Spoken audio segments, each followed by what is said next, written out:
Meus amigos, quando eu comecei a minha carreira, e lá se vão quase 37 anos que isso aconteceu, a única maneira de contato que um jornalista tinha com quem acompanhava o seu trabalho eram as cartas.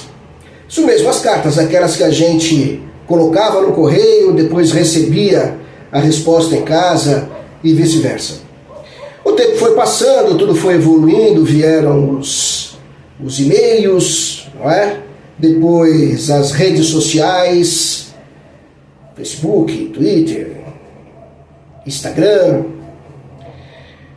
E eis que agora, depois de um bom tempo de atraso, eu admito, eu estreio esse canal aqui no YouTube.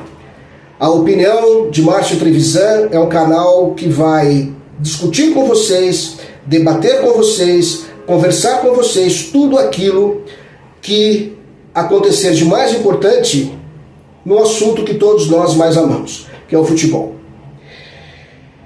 Será uma forma a mais de estreitarmos os nossos laços de amizade e de contato, que já existem aí há mais de 3 décadas. Não haverá aqui nesse canal uma periodicidade, todas as segundas, ou todas as quintas, ou todas as quartas, ou após as rodadas. Não. Esse canal terá sempre uma nova inserção, um novo vídeo, sempre que um assunto for determinante, for importante e merecer, na minha opinião, afinal o canal se chama A Opinião de Márcio Trevisan, sempre que o assunto merecer uma análise e um debate. É isso que eu quero com vocês. Eu quero debater ideias, eu quero conversar com vocês, saber se vocês concordam comigo, se vocês discordam de mim, enfim, vamos falar de futebol. Este é o lema desse canal aqui no YouTube. E nesse nosso primeiro encontro, eu queria conversar com vocês sobre o novo técnico da seleção brasileira. Todo mundo viu, Dorival Júnior não suportou as críticas, não suportou a crise e principalmente não suportou o mau futebol que a seleção brasileira vinha apresentando sob o seu comando. É uma coisa curiosa, até jogadores que atuam em grandes clubes no Brasil e na Europa, quando chegam na seleção brasileira, não rendem aquilo que rendem em suas equipes.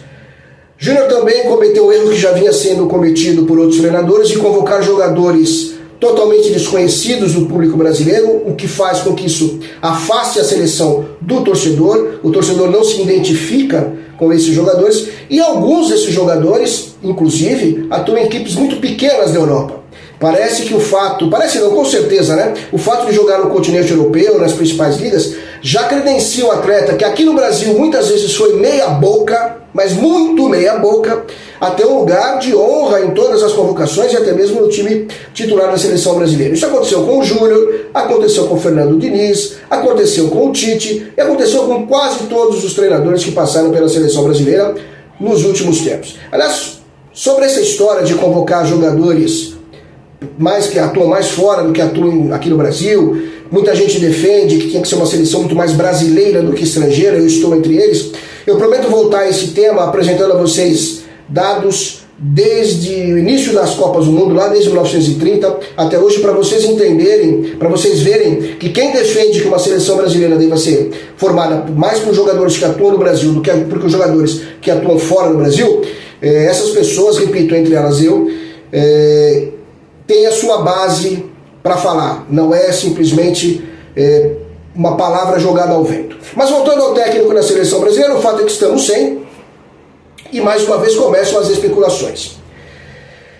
Eu vou dizer uma coisa para vocês, eu acho que o próximo treinador da seleção brasileira será Jorge Jesus, ainda que ele só aceite assumir o comando da seleção no segundo semestre e o Brasil ainda tenha 2 partidas agora em junho pelas eliminatórias, nada impede de que um treinador interino, Ramon Menezes, por exemplo, possa assumir a seleção nessas 2 partidas, até porque, embora a nossa situação na tabela não seja confortável, também não é desesperadora e é óbvio que com qualquer treinador a seleção brasileira vai se classificar para a Copa do Mundo. Então eu acho que o Jorge Jesus é o nome da vez, é a bola da vez e acredito que seja ele que será o escolhido pelo presidente da CBF, Edinaldo Rodrigues, presidente da CBF até 2030, hein?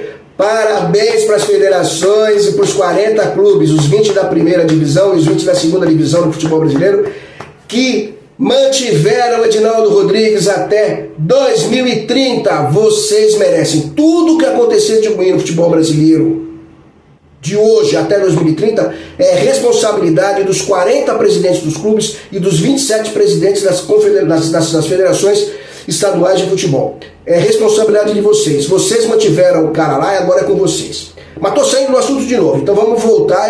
Esse é um tema para uma outra conversa nossa. Vamos voltar aqui para o técnico da seleção. Como eu disse, Jorge Jesus é o nome da vez. Eu acredito que seja ele o próximo treinador da seleção brasileira, portanto, o primeiro treinador estrangeiro que assumirá efetivamente o comando do Brasil. Já houve no passado treinadores estrangeiros que dirigiram por uma única partida, mas efetivamente creio eu que seja o Jorge Jesus. Mas não seria este o meu nome. O meu nome neste momento, vocês podem até brigar comigo, podem até discordar de mim, não tem problema. Mas eu daria uma oportunidade a Renato Gaúcho. Poxa, mas o cara não foi bem no Grêmio o ano passado, quase que o Grêmio se complica, quase que o Grêmio é rebaixado.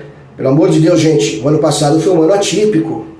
Nós tivemos aquele gravíssimo problema das enchentes no Rio Grande do Sul e Inter e Grêmio foram muito prejudicados, assim como o Juventude também, numa melhor escala, mas foi. Ah, mas o Inter foi muito bem, se classificou para a Libertadores, lutou pelo título. É verdade, é porque o Internacional tem um time melhor do que o Grêmio.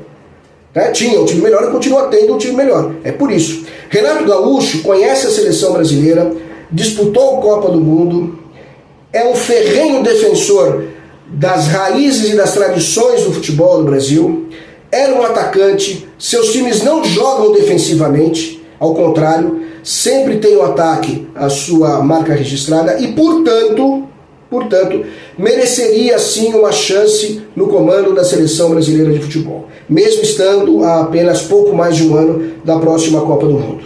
Se foi dada uma chance a Fernando Diniz, se foi dada a chance a Dorival Júnior, dois ótimos treinadores, principalmente o Dorival, por que não se dá uma chance a Renato Gaúcho nesse momento? Que mal Renato Gaúcho faria à seleção brasileira se ele assumisse o comando do Brasil já, agora, a partir da semana que vem, ou a partir de amanhã, se fosse o caso, e começasse a montar o seu time?